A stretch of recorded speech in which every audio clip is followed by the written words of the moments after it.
Paseos por la Sierra, con Alberto Garín. Cervatos, en Cantabria,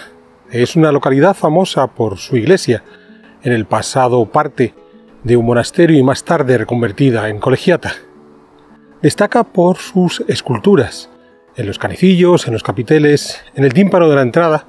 donde en muchos casos utilizan imágenes que se han calificado desde eróticas a pornográficas, pero que en realidad, si hacemos esa lectura simplificadora, estaríamos perdiendo, por un lado, el verdadero significado de esas imágenes y, por otro lado, la maestría, ya no solo del escultor, sino de los maestros de obras que hicieron todo el conjunto de la iglesia.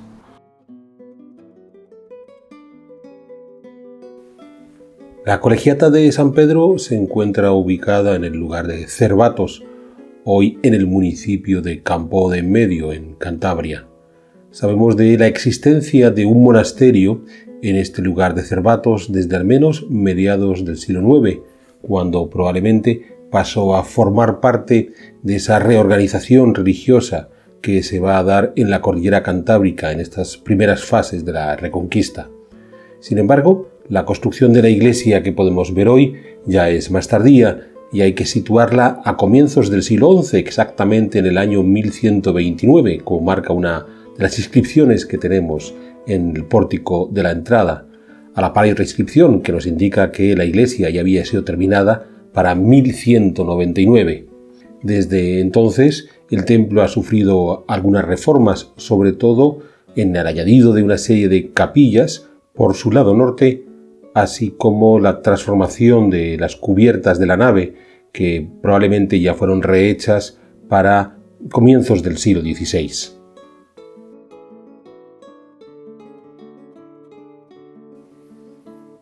Pero si por algo es famosa la iglesia de San Pedro de Cervatos, es por la decoración escultórica, sobre todo al exterior y básicamente ubicada en los canecillos que soportan tanto las cornisas de las cubiertas como el tejaroz situado sobre el pórtico de entrada.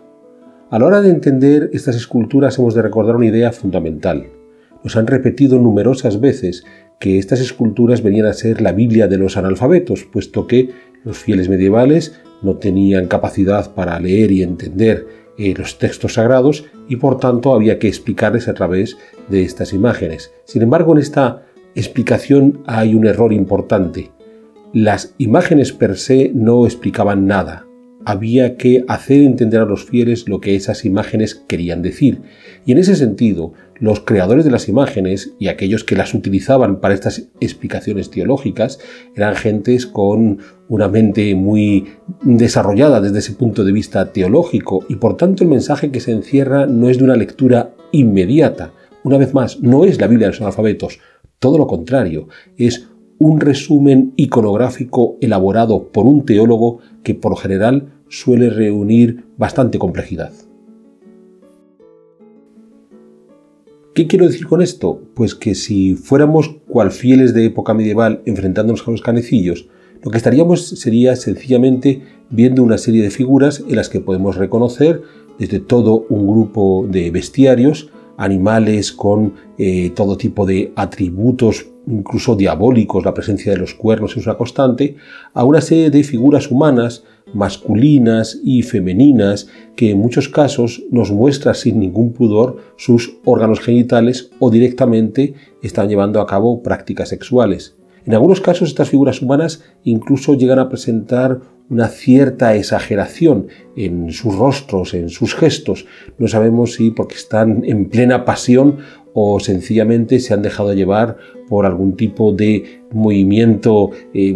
terrorífico que les motiva a encontrarse en esas posturas forzadas, dramáticas. Claro, esta lectura que yo estoy haciendo sería la que podrían hacer cualquiera de estos feligreses que se acercaran a ver el templo sin más, si no contaran con la mediación de ese religioso que fuera capaz de explicarles en todo momento qué es lo que realmente están viendo. Entonces, no hemos de pensar que nuestra incapacidad para comprender la iconografía de Cervatos se debe exclusivamente a la distancia que tenemos a los creadores, a los escultores de estos canecillos, sino que sencillamente si no contamos con el intermedio del teólogo que nos explique lo que estamos viendo ahí, sencillamente daremos una respuesta muy simple, una respuesta incluso entre el morbo y el erotismo, que sería la misma que podían dar los fieles que acudieran al templo de Cervatos y que observaran todas estas imágenes.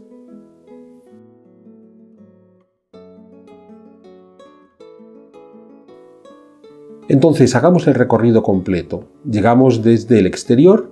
vamos contorneando la iglesia, nos vamos encontrando con una serie de canecillos con motivos aparentemente eróticos, sino pornográficos. Por fin llegamos ante el pórtico. En el pórtico destaca la ausencia de imágenes en las arquivoltas, que es el lugar donde habitualmente los escultores colocan todo su repertorio iconográfico, con además una serie de motivos más o menos consolidados. Bien, los Pantocrator,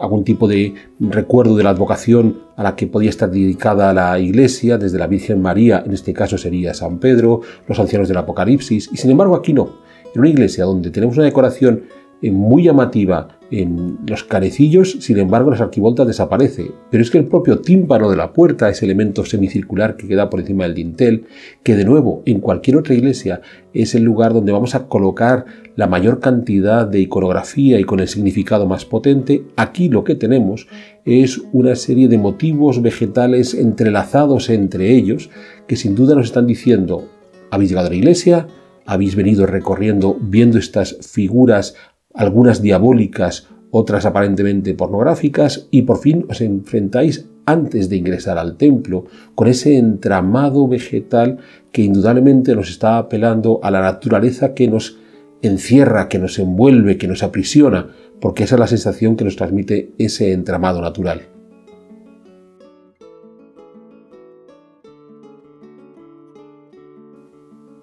Por supuesto, llegados ahí, es el momento de entender que una vez que accedemos al templo hay algo que va a cambiar. Frente a toda esa iconografía, en algunos casos atormentada, en otros casos provocativa que estábamos viendo en los canecillos, y con ese intervalo de cruzar un pórtico de una naturaleza enrevesada que nos atrapa, que nos aprisiona, al entrar a la iglesia estaríamos en un templo que nos acoge con una luz sagrada y que nos invita a entender que allí podemos encontrar la salvación de esa historia que nos están contando al exterior, de esa historia que nos une con la naturaleza humana o con la naturaleza en general en esa vegetación muy apretada que veíamos en el pórtico, y sobre todo con la historia que nos estén transmitiendo los canecillos, que es la que hemos de saber entender. Porque en principio la explicación más habitual que nos han dado es aquella de que quizás sea algún tipo de recordatorio de las actitudes sexuales que los fieles no deben de asumir, o todo lo contrario, a lo mejor están incentivando esas actitudes sexuales. Esta segunda interpretación de favorecer el crecimiento de la población es la más singular que se ha querido dar, pero la menos habitual. La más habitual es la de los religiosos aprovechan esas esculturas para explicar a sus fieles que eso es lo que no hay que hacer. En realidad, claro, es la peor didáctica que podíamos emplear, porque habitualmente lo que sucede es que ante un ejemplo como ese va a primar más la curiosidad por el vicio que la defensa de la virtud, parafraseando de alguna manera lo que contaba Caro Baroja cuando se enfrentó a esta iglesia. Hemos de entender, por tanto, que venimos de ese mundo exterior e ingresamos al templo, y en el templo sí vamos a tener la posibilidad de salvarnos. ¿Qué historia nos está contando ese mundo exterior? Pues ese mundo exterior nos está contando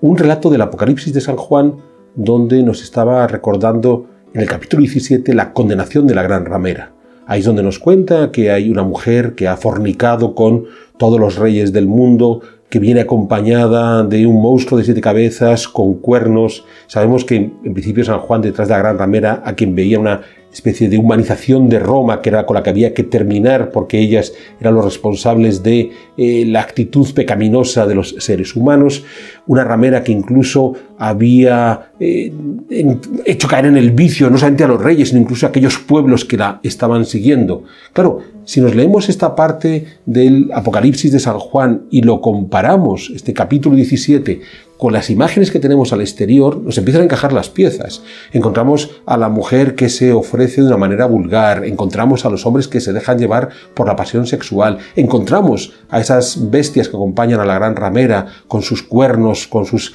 apariencias diabólicas.